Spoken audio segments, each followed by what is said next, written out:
क्या हाल है दोस्तों। आज हम आपको क्लास 10th की जो एक्सरसाइज है 8.1 इसका क्वेश्चन नंबर 9 सॉल्व कराएंगे। इससे पहले मैंने सारे सवाल कराए हुए हैं, तो उसमें आप जाके मतलब वीडियो में प्लेलिस्ट में जाके इसको देख सकते हैं। ठीक है दोस्तों। तो पहला प्रश्न हमारे पास क्या है, इसका क्वेश्चन नंबर 9 के इसमें दो पार्ट दे रखे हैं, पहला और दूसरा। Sign A cos C plus cos A sign सी का मान ज्ञात कीजिए, और दूसरा है cos A cos C minus sign A sign सी का मान यहाँ पर ज्ञात कीजिए। ठीक है दोस्तों, तो देरी न करते हुए स्टार्ट करते हैं। आप मुझे जानते हैं, मेरा नाम है साकेत और आप देख रहे हैं मेरा चैनल साकेत वाला मैथ। चलिए शुरू करते हैं। अगर हम किताब में इसका क्वेश्चन दिखाएं तो इस टाइप से दिया हुआ है, मैंने वहां पे से लिख दिया है। यहाँ पे दे रखा है क्वेश्चन नंबर 9, त्रिभुज एबीसी में जिसका बी कोण समकोण है। समकोण मतलब बी वाला कोण जो है समकोण बनाया है, जहां पे tan a बराबर 1/√3 दिया है। निम्नलिखित के मान ज्ञात करने हैं।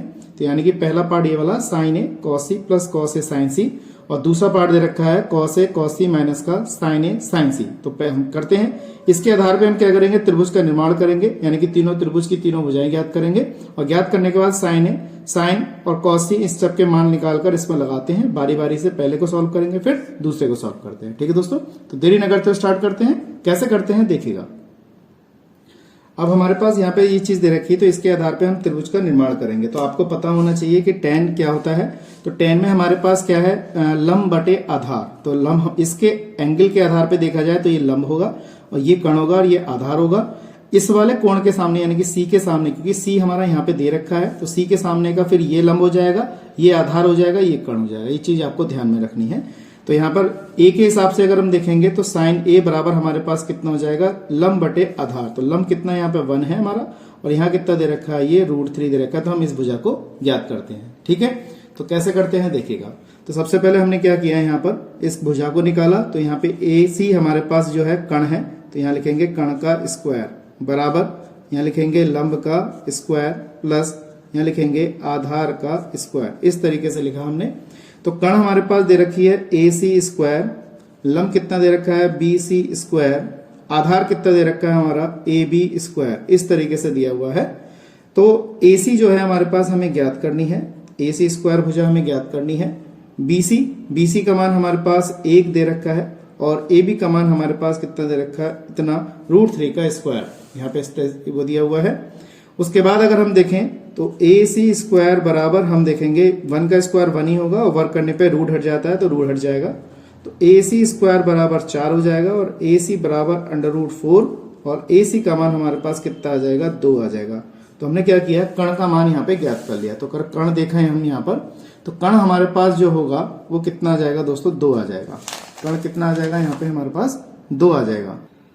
तो देखिए दोस्तों, हमने यहाँ पे कर्ण ज्ञात कर लिया, और कर्ण ज्ञात करने के बाद हम यहाँ पे सारी भुजाएं ज्ञात करेंगे। तो ट्रायंगल के हिसाब से हम देखेंगे जिस चीज की हमें जरूरत है। जैसे हमारे पास साइन ए की जरूरत है, कॉस सी की जरूरत है, कॉस ए की जरूरत है, साइन सी की जरूरत है। तो यहाँ पे लिखेंगे, तो सबसे पहले हम साइन ए निकालेंगे यहाँ पर। ठीक है दोस्तों, उसके बाद हम यहाँ पे कॉस ए ज्ञात करेंगे। ठीक, उसके बाद यहाँ पे हम कॉस ए ज्ञात करेंगे। उसके बाद यहाँ पे हम क्या कहते हैं, साइन सी ज्ञात करेंगे ऐसे, और यहाँ फिर हम करेंगे कॉस सी ज्ञात करेंगे यहाँ पर। और यहाँ पे हमारे पास फिर क्या रह जाएगा, यहाँ पर साइन सी भी रहेगा। साइन सी हमने निकाल लिया, कॉस सी भी निकाल लिया। तो सारी वैल्यू हम यहाँ पे ज्ञात कर सकते हैं। अब बात आती है यहाँ पे आपको सारे त्रिभुज के भुजाओं को ज्ञात करने की, याद करने की। तो देखिए हमारे पास ये चीज दे रखी है। ठीक है, ये चीज हमारे पास है ट्रायंगल में। अब सबसे पहले हम बात करते हैं साइन ए की। साइन क्या होता है, लंब बटे कर्ण होता है। सूत्र आपको याद होना चाहिए। अगर आप ऐसे भी याद कर सकते हैं, LAL/KKA। तो ये वाला साइन होता है, ये कॉस होता है, ये tan होता है। तो साइन की बात करेंगे हम, तो साइन की अगर बात करें तो साइन होता है लंब बटे कर्ण। तो इसकी वैल्यू कितनी हो जाएगी, 1/2। इस कोण के सामने की भुजा ये लंब है, ये कर्ण है, और ये आधार है। तो इसके आधार पे A वाले के आधार पे हम देखेंगे तो साइन की वैल्यू कितनी हो जाएगी, लंब बटे आधार यानी कि 1/2। अगर साइन C के आधार पे बात करें, C के आधार पे, तो इसके सामने की भुजा, अभी ये वाली जो C है, इसके सामने की भुजा ये लंब हो जाएगी। तो लंब ये आधार हो जाएगा, और ये क्या हो जाएगा हमारे पास, कर्ण हो जाएगा। तो इसके सामने की अगर साइन सी की बात करेंगे तो साइन सी के सामने की भुजा, क्योंकि इसके आधार पे देखेंगे तो लंब बटे कर्ण हो रहा है। इस एंगल के सामने में ये लंब है, ये कर्ण है। तो इस वाले एंगल के सामने फिर ये लंब हो जाएगा, ये कर्ण हो जाएगा। तो इसकी भुजा साइन सी की वैल्यू कितनी हो जाएगी, √3/2 हो जाएगी। ठीक है, मैंने यहाँ पे लिख के दिखाया। ऐसे ही हमने क्या किया, अब कॉस ए की बात करेंगे। तो कॉस की वैल्यू बात करेंगे तो साइन कॉस आधार बटे कर्ण, यानी कि ए वाले कोण की बात करेंगे, आधार बटे कर्ण होता है। तो आधार ये रहा, कर्ण ये रहा। तो इसमें हो जाएगा आधार कितना, √3 हो जाएगा, और कर्ण कितना आ जाएगा, 2 आ जाएगा। अगर हम सी वाले कोण के सामने की बात करें तो अब इसके एंगल के सामने बात करें तो भाई हमारे पास ये लंब है, ये कण है और ये आधार है। जबकि कॉस का फॉर्मूला क्या है हमारा, आधार बटे कण। तो आधार ये हुआ हमारे पास, तो आधार बटे कण ये हो जाएगा। तो आधार हमारा यहाँ पे हो जाएगा कॉस वाला 1/2, इस तरीके से लिखा। अब कॉस ए की बात करेंगे, इस वाले एंगल के हिसाब से कॉस ए की बात करें। अच्छा, कॉस ए की वैल्यू हमने निकाल ली, तो डबल लिखने की जरूरत नहीं है। इस टाइप से हमने सारे मान यहाँ पे ज्ञात कर लिए।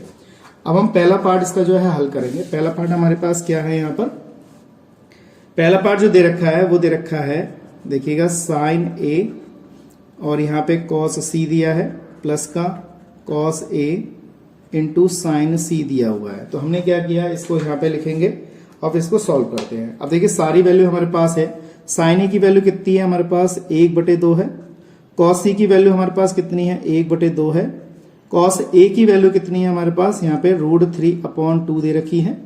और साइन सी की वैल्यू हमारे पास कितनी दे रखी है, यहाँ पर √3/2 दे रखी है। तो सारी वैल्यू ज्ञात कर ली हमने। अब यहाँ पे इसको एक एक करके सॉल्व करिए। अब इसकी गुणा इससे करेंगे तो 1 आएगा और 2 दूनी 4 हो जाएगा, प्लस रूट से रूट की गुणा करेंगे तो रूट हट जाएगा 3 और बटे में 4।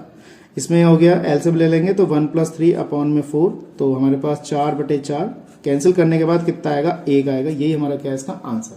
मैं समझता हूँ आपको अच्छी तरह समझ में आ गया होगा। इसी प्रकार से अगर हम सेकंड टॉपिक की बात करें तो सेकंड हमारे पास क्या है, यहाँ पे कह रहा है cos A into cos C minus का साइन ए इंटू साइन सी की वैल्यू ज्ञात करनी है हमें। तो इसको भी करते हैं हम। कॉस ए की वैल्यू हमें पता है, अभी हमने कॉस ए की वैल्यू निकाली थी √3/2। यहाँ पे लगाते हैं, कॉस ए की वैल्यू कितनी थी, √3/2। कॉस सी की वैल्यू भी हमारे पास थी 1/2, तो यहाँ पे कॉस सी की वैल्यू भी लगाएंगे 1/2 लगाएंगे, माइनस साइन ए की वैल्यू हमारे पास कितनी है, साइन ए की वैल्यू 1/2 है, तो यहाँ पे लगाएंगे 1/2 इस तरीके से। और साइन सी की वैल्यू हमने निकाली थी √3/2, तो √3/2 लगाएंगे यहाँ पर, कितना आएगा √3/2। इसकी गुणा इससे करेंगे √3/4, इसकी गुणा इससे करेंगे √3/4, इस तरीके से लिखा। अब देखा जाए प्लस का या माइनस का, अगर चाहे तो आप डायरेक्ट काट सकते हैं, वरना एलसीएम लेके भी काट सकते हैं। ये प्लस का या माइनस का, ये कितना आ गया, 0 आ गया। मैं समझता हूँ ये दोनों पार्ट आपको अच्छी तरह समझ में आ गए होंगे, क्योंकि क्वेश्चन ज्यादा हार्ड नहीं है, बहुत ईजी है। बस आपको क्या करना है, इसको हल करना था। तो हल करने का तरीका आपको अच्छी तरह मैंने बताया, आप यहाँ पे इसको सीख सकते हैं। ठीक है दोस्तों, तो आज के लिए इतना ही। नेक्स्ट वीडियो में मिलते हैं ऐसे इंटरेस्टिंग क्वेश्चनों के साथ। जय हिंद, जय भारत।